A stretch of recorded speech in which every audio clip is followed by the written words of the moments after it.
Hello and welcome to Weekly Weird News, brought to you by Cutting the Bull in the Post-Truth Apocalypse. I'm Ben, I'm hanging out with Mike, hello, Claire, hey, and Pete. hello. This is our weekly show where we go out on the net during the course of the week. We find the weirdest or most controversial or saddest or sometimes even something to brighten our otherwise dull existence with a slice of happiness pie.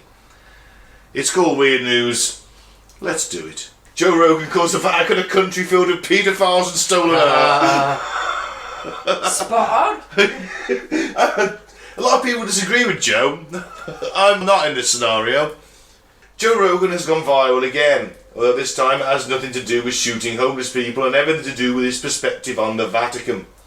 During a recent episode of his now infamous podcast, The Joe Rogan Experience, which I still maintain is a damn good show, if they have someone with good on there. Mm-hmm. What's this about shooting the homeless? That's what I was about to ask if we could back up on. To be fair, I'm not aware of that one. That one was a slip me by. He's obviously said to shoot the homeless. The last controversy thing he had on was the COVID thing, wasn't it? What was that? He said that Ivermectin, wasn't it? so the drug for COVID. He's probably said it in jest, like, oh yeah, let's just shoot the homeless. And then, take out the context. yeah. Yeah, because everyone was gunning for him at one point. And and some people went back through his entire back catalogue listing for stuff that he'd said was a bit iffy. It's like we're on a podcast, we all say stuff that's a little bit iffy at times. Sometimes it's in jest and it gets taken out of context. Yeah. There's plenty on ours. Most of the time it's in jest. Most of the time it's me. I mean, obviously Mike's a racist.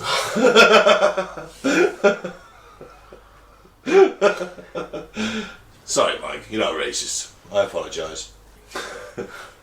UFC Joe Rogan said he's branded the Vatican a country filled with paedophiles and stolen art.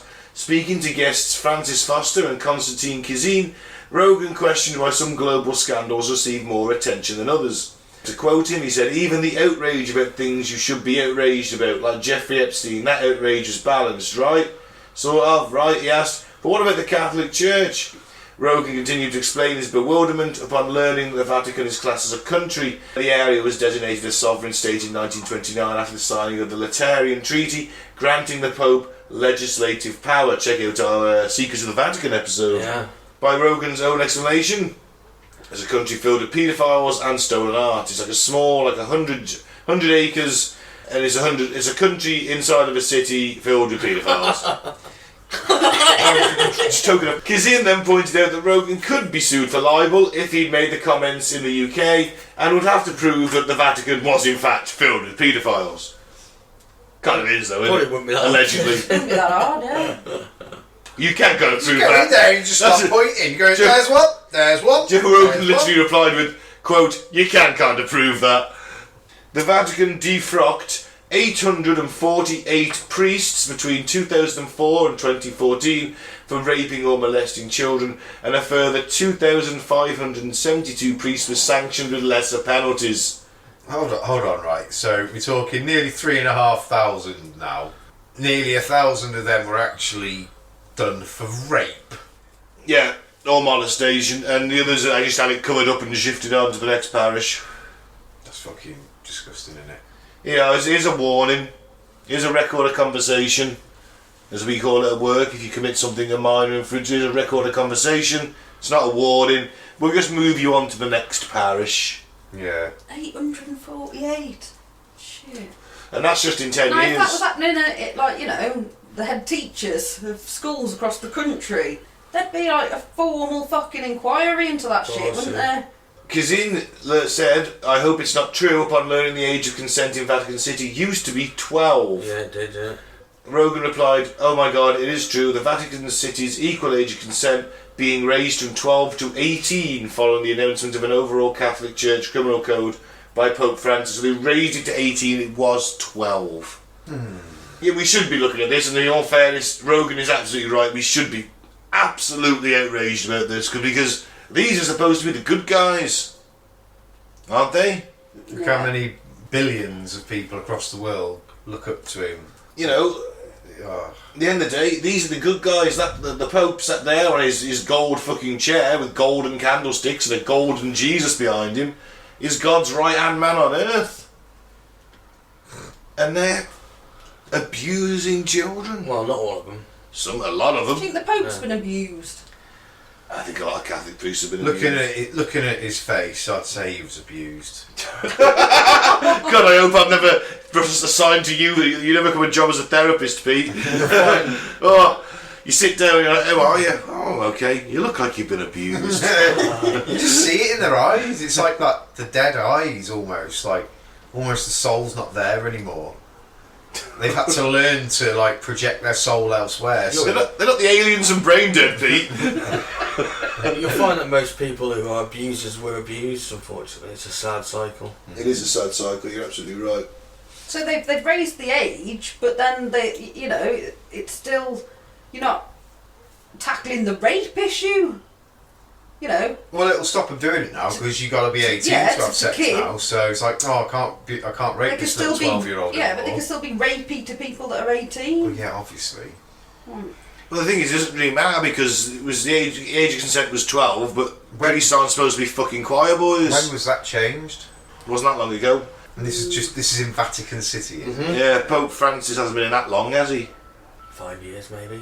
And you can hear a lorry reversing in the background, or a van. Window is open, it is on When the was humid the side of age the stuff. ranged for sexual consent in Vatican City? God, he's got his new phone, he's like, I don't have to type anymore. No, nothing. He didn't answer the question Yeah. I was asking it. Oh, hold on. 2013. Anyway, we should all be absolutely bloody outraged about it. Yeah. Moving on. Yep. Here you go, Mike, I found this for you. Sickening mystery of fishermen who found barrels filled with 248 human fetuses in forest. Jesus My Christ. word. Fisherman had gone fishing and wanted to get some wood for his fire when he stumbled across 4 water containers and was horrified at what was found inside. God, think you're going to come across like some barrels of money or open it up? Oh. Babies of what? Human babies. Human babies. Yep.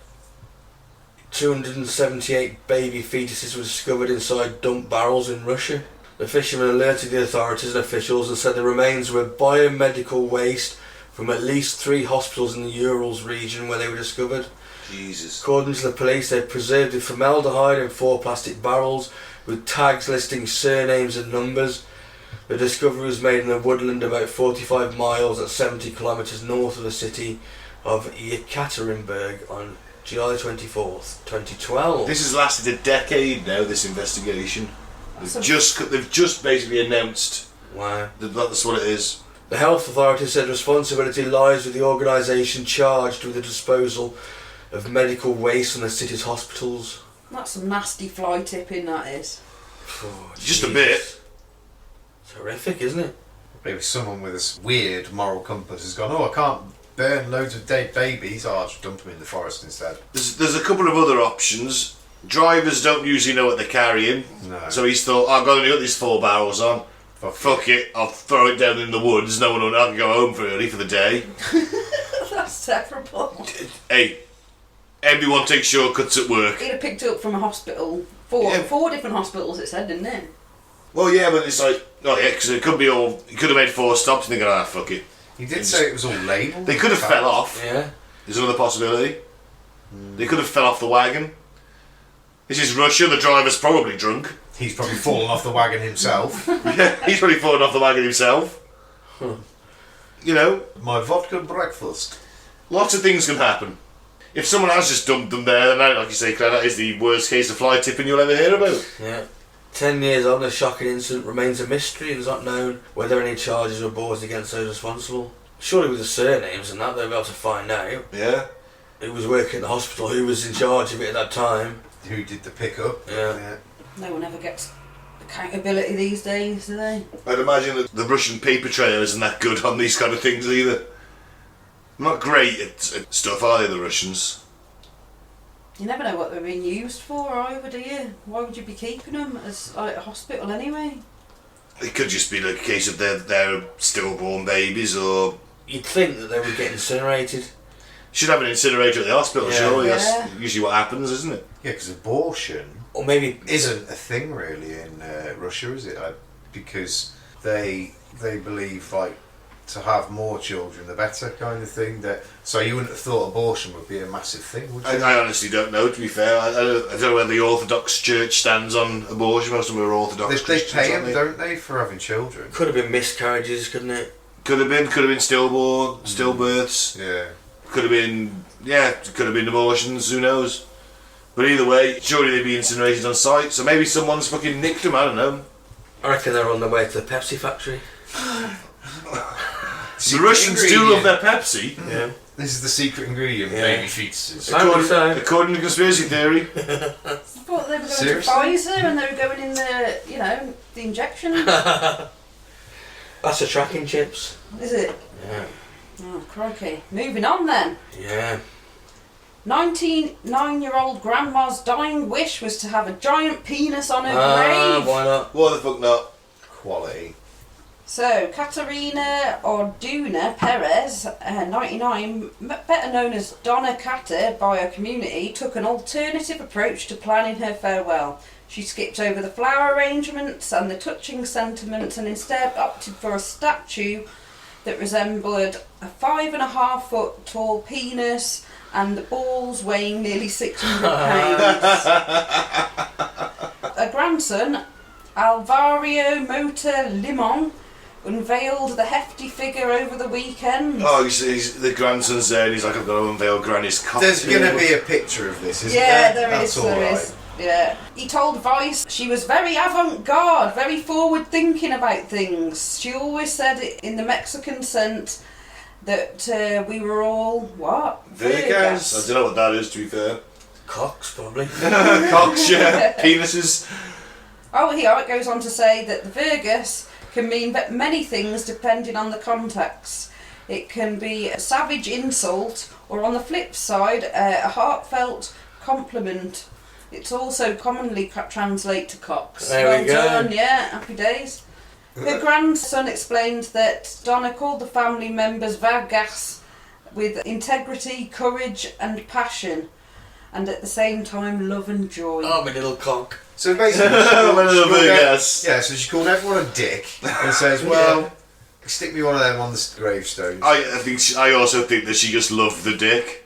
Here's Granny. There's a picture here sitting, That's why she's in a wheelchair. She loved the dick that Jesus. much. Destroyed her pelvis. Well, to transport this cock to site, you'd have to put it in a wheelchair or You on would. some It's sort fucking of... huge. You couldn't lift it. I wonder who the first woman to try and actually ride it. Someone will fall in love with it. Some porn star or something. Nah, someone will fall in love with it. And they'll just rub up against it or something. You'd probably be a man. And there's that woman who was in love with the plane. A woman who was in love with the Eiffel Tower. One who's in love with the fence. Blokes who love their cars. Someone will fall in love with it. When she first brought it up, he thought it was a joke, and then she told me that was her desire, so no one would forget her, and we loved everything about her. Aww. I think it's cracking. That's a feel-good like story right there. There we go. It's a feel-good story with a dick. Moving on. Yeah. Oh, is this good news? We don't know. Wild bison returned to the UK for the first time in thousands of years. See, I told you, you didn't believe me. I don't know if that's a good idea or not. I'm still on the fence on that I'm one. sure a few months ago I mentioned that they were thinking about it. Where are they? In Scotland, I'd In imagine. Kent. Kent. Kent. The gentle giants released in Kent Garden of England. should transform a commercial pine forest into a vibrant natural woodland. Early on Monday morning, 3 gentle giants wandered out of a corral in the Kent countryside to become the first wild bison to roam in Britain for thousands of years. The aim is for the animal's natural behaviour to transform a dense commercial pine forest into a vibrant natural woodland. Their taste for bark will kill some trees, and their bulk will open up trails letting light spill onto the forest floor, while their love of rolling around in dust baths will create more open ground. And all of this should allow new plants, insects, lizards, birds and bats to thrive. The Wilder Beam project near Canterbury is an experiment to see how well the bison can act as natural ecosystem engineers and restore wildlife. And the UK is one of the most nature-depleted countries in the world. Wow, I didn't know that. Yeah. Okay. Well, bring on the bison! But not M. Bison. They were thinking of doing a similar thing with mammoths.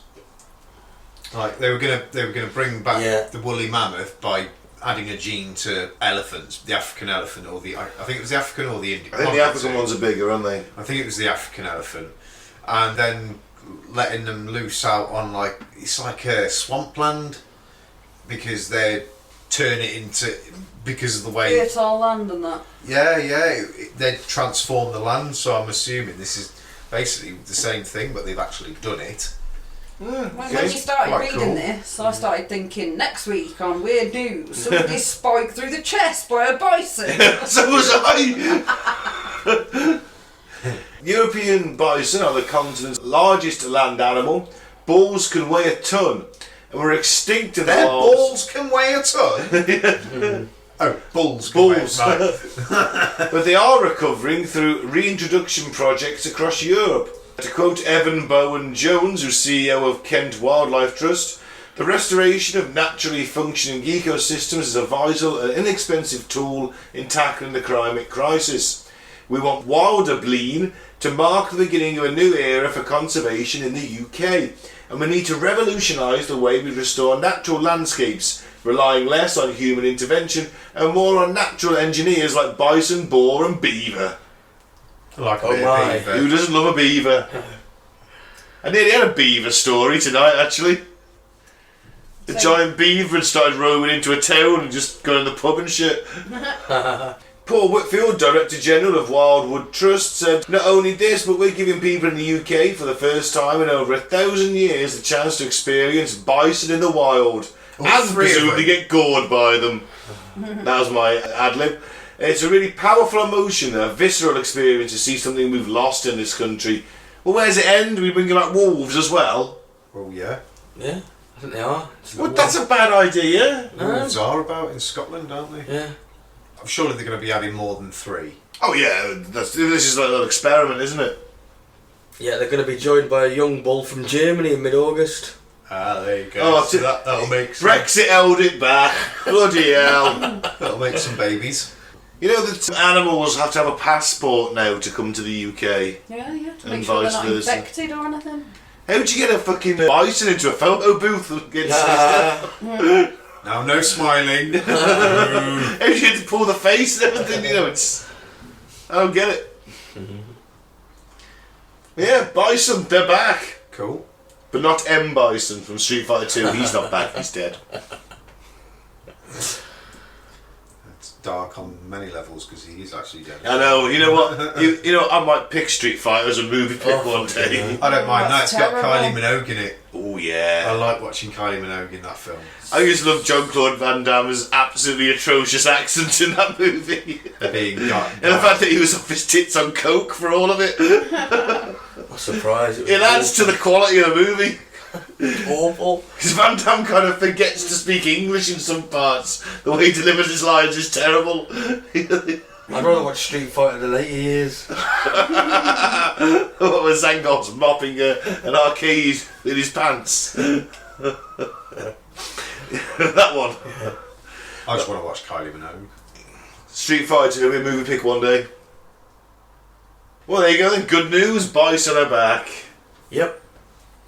Man wakes up after night on sleeper train to find it never left Glasgow. Alright. A passenger on an overnight rail service from Scotland to London said he was left speechless after waking to find the train had not even left Glasgow where he boarded. In 15 years of using this train and through many bizarre twists and turns, this has to be the strangest yet, he tweeted.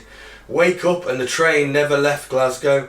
It was just sat there all night and now we have been thrown off it at 5:30am in the wrong city. The sleeper service train runs 2 routes connecting London with Edinburgh, Glasgow, Inverness, Aberdeen and Fort William. It is one of only 2 sleeper operators remaining in the UK. Because why wouldn't you just fly? It's a fraction of the time. Some people don't like flying, do they? Well, drive then. Oh, he wants to have a bit of sleep. Yeah, but it's not overnight from London to Glasgow to drive in this country. Is it? It's not overnight, it's about 6 hours, 7 hours? 6 hours, 7 hours, yeah. They let people go on board, fell asleep, and then wake up at 5:30 in the morning, told them to get off. Wouldn't you notice the train? I mean, you must be... First of all, right, this guy baffles me in many ways because... He just got on there and just went straight to sleep. He got on there, went straight to sleep. Surely there's motion on trains. Yeah? Surely you'd notice that in your sleep. Surely you wouldn't have a great sleep on a train. You'd wake up at some point. Everyone wakes up during the night. Did he not wake up at all during the night and go, this train must have stopped. Oh well. And go out, or looked out the window or something. I don't know. I mean, he's like, did you not notice the train hadn't moved? It is a head blagger, this one, really. It's like, come on, mate. I don't know, Seriously? if I fall asleep, I get ear plugs and I don't hear a thing. You don't, do you, sometimes? He wouldn't wake me up. I think I don't know if I can sleep on a train. I can barely sleep on a plane. I don't know if I can sleep on a train. It's a sleeper service. You could have a bed, aren't you? Yeah, you got a bed and I mean, you'd notice though, wouldn't you, if the train was moving or not? I mean, I always wake up during the night at least a couple of times. That's your age. Not to go for a piss, I just wake up. I'm not a great sleeper sometimes.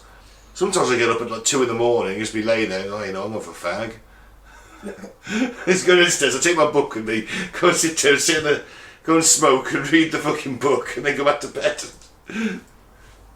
Yeah, I'm a weird guy. But I'd notice if it wasn't moving. I wouldn't sleep through, is what I'm saying. This guy wants to be a fucking, out like a light. Well, it wasn't just him, it was other people. Yeah. I just can't believe none of them didn't notice the train wasn't fucking moving. Because they're all knackered, they're getting on the train late and they're just like, straight to sleep and then wake up in the same place. What time did you get on the train? Doesn't say what time he got on. Oh, well, right. Late in the evening, there was a fault identified on the line. They let them sleep through till 5:30 in the morning. Christ. Well, okay. It baffles me, but alright. Yeah, but it's not cool. They let them, we will let you sleep till 5:30, then kick you off the fucking train at the crack of dawn. Yeah. Nice one. Early enough that they can still crack on and do what they got to do. Late enough that there's things open at that time in the morning when you're kicking them off the train, I guess. Maybe that's why. If they kicked them off at 3 o'clock in the morning, everything's closed. That was like loads of stranded people kind of thing. So yeah, you probably find like the cafe on the station or something opens at 5:30 or I don't know. First train up to where they were going. Yeah, maybe, yeah. Could have been a After 6 6 or something. Yeah, either way, it still fucking baffles me. All them people just didn't notice the train hadn't moved. You gotta tell me that one person didn't get up to go for a piss. Nah, it's funny, yeah. And gone, oh, looks like Glasgow.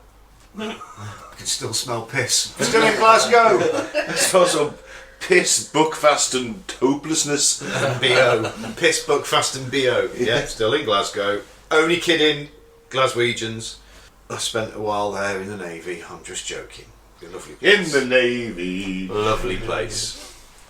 So, to finish off, not quite sure whether this is a good news story or whether it's a scary story, but a Trojan horse, nano-particles, kill cancer cells without drugs.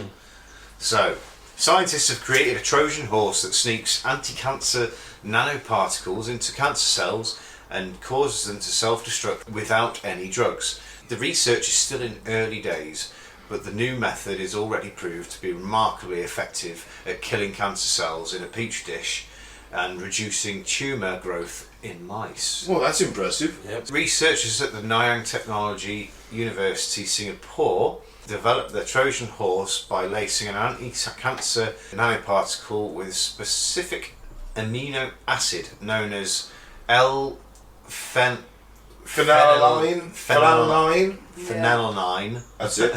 L-phenylalanine, which cancer cells rarely Rely to grow. Which cancer cells rely on to grow. The cancer cells seek to absorb the amino acid, unknowingly letting the anti-cancer nanoparticle and causing them to self-destruct. Yeah. No, so this isn't Good, even. that, isn't it? Yeah. It's not even AI. So I'm okay with it. Unless you're going to get. What was it, Claire? We're doing. Wait, what do you want? I'd have an AII. AII? If you had, like, you know, cataracts or something, you'd need AI, wouldn't you? So basically, stab your eye out with a fork and replace it with a metal one. No, you just do it surgically, Pete. You haven't got to literally just stab your eye out with a fork and go, right. give me an AII. AII. It's just what comes to mind when I think of losing an eye. It's like someone stabs it out with a fork. No, people lose eyes for all different reasons, and they have Not it done just forks. surgically. Okay, fair enough then. It's a rough neighbourhood where you grew up, wasn't it? Lots of one-eyed people. The nanoparticle is known as nano-p-ram, an ultra-small particle with a diameter of 30 nanometers that has excellent intrinsic anti-cancer and cancer-selective properties, according to the paper. Once inside the cancer cell, nano-pram stimulates excessive reactive oxygen species, ROS. I hate these fucking. You give me these to slip me up, don't you? I don't do this, wasn't me. This is Right. Claire. So, Cause nano-p-ram stimulates excessive reactive oxygen species production, causing cancer cells to perish while remaining harmless to the healthy cells. They're like assassin cells, aren't they? Yeah. So they go in there like. So you injected you with like a load of micro James Bonds? Yeah. We've already got T cells in our body. When I was doing it at uni, I used to tell myself they were called Terminator cells because they can go in. The T100. They are the T100s. They go in. If you've got a cold, your T cells surround it and sort of envelop it, and then like chuck it out the other end, if you know what I mean. But it's harmless. That's what's happening as you're through your immune system, isn't it? So this is acting in the same sort of way, isn't it? Yep. Do you think they inject it into the cancerous sort of like, you know, say you have I a guess lump, so, yeah. you know, just inject it into it. Although, if you think about it, they could just put it in if it's on your lungs, it'd be a case of opening you up still, but injecting that into the tumour, or the cells around it, clothing you back up again, wouldn't it? Yeah. But making it small enough hole to get the needle through, or however they do it. Yeah. Well, it 'cause- kills 80% of breast, skin and gastric cancer cells. A rate comparable to some cancer drugs, but obviously not have the side effects. Yeah. That's pretty cool, man. Yeah. There you go, that's the shit we need to be doing, isn't it? Yeah. Here's the only problem I've got with it though. Mm. If it's a cure for drugs, a cure for cancer without drugs, it's never going to get. Yeah, because they've still got to produce these nanoparticles. Yeah, but do you think Same pharmaceuticals will do that? Yeah, of course. That's what they're doing, isn't it? Okay. Yeah. If it was AI, it'd worry me, because I'd already pumping little robots into my body. But, yeah, this is cool, this is great, this is what we need to be at. So you'd be more worried about putting AI into your body, Apart from an AI, than cancer itself. I'd rather have that than cancer. Yeah. That's it. That's what I'd rather have pretty much anything than cancer, in all fairness. Yeah. Yeah, I think we can call that there. I've been Ben, thanks for listening. You can follow us on Facebook at Colourful the Bull in the Post-Truth Apocalypse, YouTube at Apocalypse Bull, and we're on SoundCloud and pretty much every other podcasting platform as Colourful the Bull in the PTA. I'm going to say that the Vatican probably is full of paedophiles, allegedly. I've been Mike, thanks for listening. Peace out, may the force be with you. And I've been Claire, up with the phallic tombstones. And I've been Pete. Big up for the nanoparticles. Indubitably.